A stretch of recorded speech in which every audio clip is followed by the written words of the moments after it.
Hello, and welcome to Psychology Demystified. I love the fact that right now, as I'm shooting, there is thunder like crazy outside, and I love the sound of thunder, of course, when I'm indoors. So if you hear this rumbling, I promise it's not my stomach. It is the thunder. Today I'm going to be going back to a relationship topic, because relationship topics seem to be the ones that people are very interested in and want to know more about. So today's topic is going to be about a couple of ways to build trust in a relationship. And I'm going to break it down into seven different ways to build trust in your relationship. Now, these tips will work whether you are aiming to be in a relationship, whether you are currently in a relationship, or whether you are trying to rebuild it after something has happened in your relationship that may have caused you to feel betrayed. So it'll be helpful either way, whether you're aiming to, whether you're in one already and you want to make it stronger, or whether you want to rebuild after a challenge in your relationship. The first one I'm going to talk about is, if you're going to say something, mean it. Say what you mean and mean what you say. Simple. Say what you mean and mean what you say. What I mean by say what you mean and mean what you say is, if you say you're going to do something, do it. Don't be the flake in the relationship. Don't be the one who's considered the unreliable one, where if you have a discussion and you say you're going to do something, you say full well you're going to do something and become defensive about it, and then you don't end up doing it anyway. What then happens is that if you then continue doing this in a chronic manner where you don't follow through, someone stops believing in you and someone stops believing you. And there's nothing worse than knowing that someone doesn't trust that you'll do what you even claim you're going to do based on your past actions. So if you don't want someone to believe that you are a flake or to believe that you are a liar, then do what you said you're going to do. And if there are feelings that you need to express them as openly and honestly as you can. Don't express feelings that are not actually there just because you think it's what someone else wants to hear. Don't express emotions that you're not actually feeling, because someone will eventually see through it. And sometimes what may seem like a minor lie to you might be something that you might have to cover up with another lie, and before you know it, it becomes chronic. And then eventually what happens is that someone stops believing in anything that you're going to say, even before you open your mouth. So it's important that someone trusts you even before you speak. And the only way that will happen is if you follow through. Say what you mean and mean what you say. Trust is built through vulnerability. When you don't see someone's vulnerable side, it becomes harder to trust them and to open up to them as well. Trust is built when we allow people to have the opportunity to let us down and to hurt us, but they don't. Trust is built when you allow someone and you give someone the opportunity to let you down or to hurt you, but they do not do it. When they do not do it, the trust is built. In a relationship, you have to be vulnerable. For some people, this doesn't come naturally and it takes work. So be vulnerable when you're ready, but please be vulnerable. Emotional vulnerability is really important. Building trust takes an openness and a willingness to open yourself up to the potential risk of hurt. And I know that's scary, but talking about something embarrassing from your past, letting someone know what scares you, trying to show parts of you that you think might not be as attractive. Like if you're someone who's used to showing this front, and you're never affected by anything, showing a little, I guess not weakness, but showing that you can be a little vulnerable or emotional, or that you can let someone in, doesn't make you less. It actually, in many cases, makes you seem like more to that person. Risk the vulnerability. Take a risk together. Jump. Both of you jump, but jump together.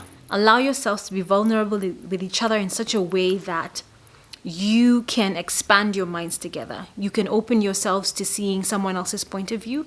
You can reveal parts of yourself that you never knew someone would be accepting of.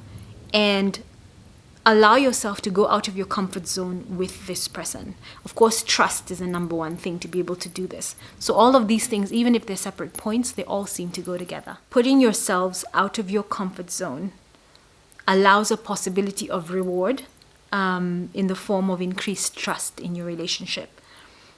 Because you're both going into the trenches together. You're both diving into this uncharted territory together and being vulnerable together. And it allows you to build a bond that opens you up to so many other new experiences. What you must remember when you're with someone who you're hoping to build a relationship with and to maintain a relationship with is that every time that you treat someone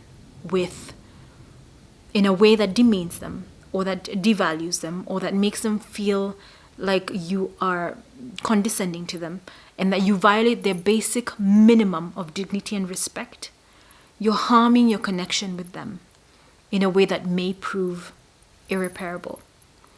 And you make it more difficult for them to trust you over time, even if you take back the words. With your partner, always give them the benefit of the doubt.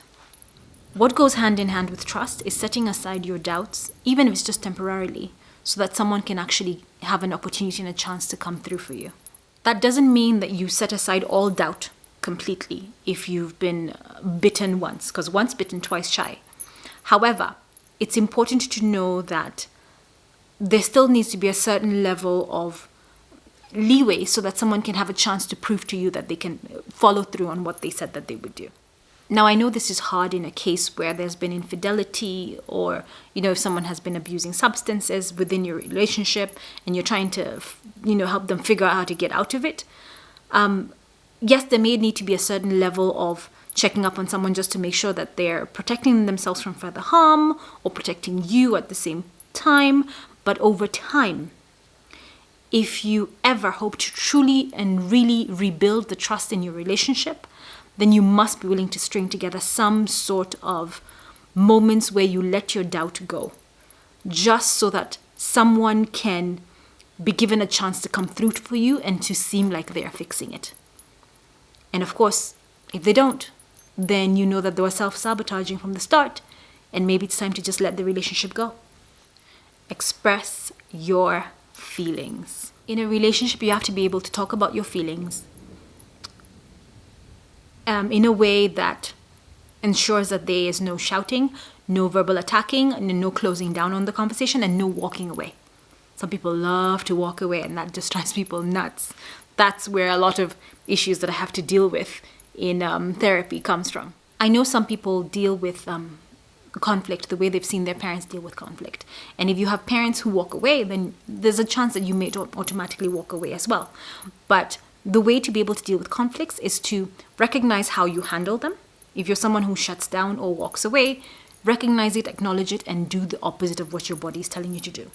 Learn to discuss challenging emotions in a way that gives someone a chance to feel like you're willing to listen to what their concerns are. And the only way to make someone feel like you are concerned about what they want to say is to work on ways to talk about difficult feelings in a way that allows both of you to feel like you're collaborating with each other, like you're being helpful towards each other and helping each other see where each other is coming from, and that you're also being respectful whenever you're discussing what you need to discuss. As I said before with the previous point, the respect is the one that builds the trust. And as long as you discuss things in a respectful manner and you show that you're actually listening to each other, then you're giving someone an opportunity to see the real you, to love the real you, and to trust the real you. And by having all those things come into play, then you learn to connect in an emotional way. Everything has to be give and take. Be willing to give and be willing to receive. Now, this doesn't always mean that in a relationship, everyone's going to give and receive equally. And it doesn't mean that someone's giving exactly as much as they're receiving. Whatever you do, don't keep track. There are times when one partner will need to lean on the other more. And as long as you understand that you will carry each other's load when necessary, then that allows for trust to be built, and you'll always know that someone has your back. So if you're down, someone will take on and be your rock and your strength, and when they're down, you will then take it on and be their rock and their strength. So a significant part of building trust is knowing that there'll always be a time in your relationship where you will give as good as you get.